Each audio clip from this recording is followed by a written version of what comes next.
Les relations doivent être mutuellement bénéfiques. Même si elles ne sont pas également bénéfiques, elles doivent être mutuellement bénéfiques. Laissez-moi vous apprendre quelque chose. Aucun homme ne restera indéfiniment dans une relation où une personne devient bénéficiaire et une autre devient esclave. Les êtres humains n'ont pas ce genre de patience. Finalement, ils se révolteront. Assurez-vous de devenir un contributeur actif à la croissance de toute relation. Sommes-nous ensemble? Même votre relation avec Jésus n'est pas à sens unique. Dans la mesure où il est mort pour vous, il a un désir. La Bible l'appelle l'espérance de notre appel.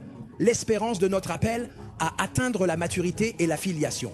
Et par cela, nous serons capables de manifester sa gloire sur la terre. Il a un intérêt. Je vous ai enseigné ici. Laissez-moi essayer encore une fois.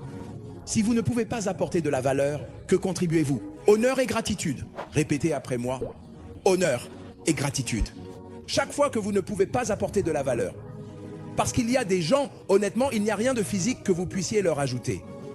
Dieu a organisé leur vie à gauche, à droite et au centre. Dans de tels cas, vous contribuez par l'honneur et vous contribuez par la gratitude. La gratitude est un égalisateur. Je ne peux pas vous apporter 1 million et je n'ai pas de travail. Je ne peux pas contribuer à ma manière, mais je dirai toujours merci. Et je dirai toujours, tu es un homme bon. Merci de ne pas nous avoir laissé, moi et les enfants, dans cette situation. Vous voyez cela maintenant. Cela devient une consolation digne.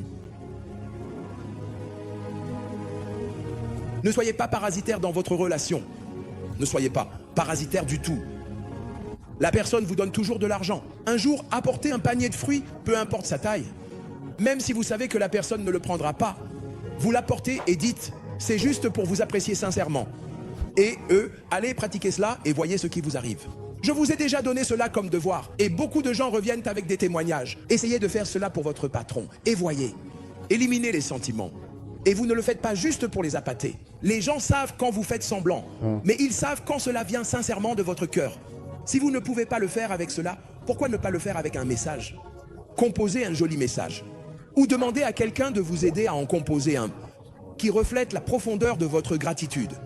Appréciez les personnes stratégiques dans votre vie. Ne banalisez pas les contributions des gens.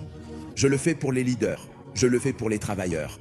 Souvent, je vous le dis même, et je n'ai pas honte de le dire. La raison pour laquelle je réussis n'est pas seulement parce que je suis loin, c'est aussi parce que vous êtes là. Si vous n'étiez pas là, l'onction serait toujours présente, mais il n'y aurait pas de fonction pour elle.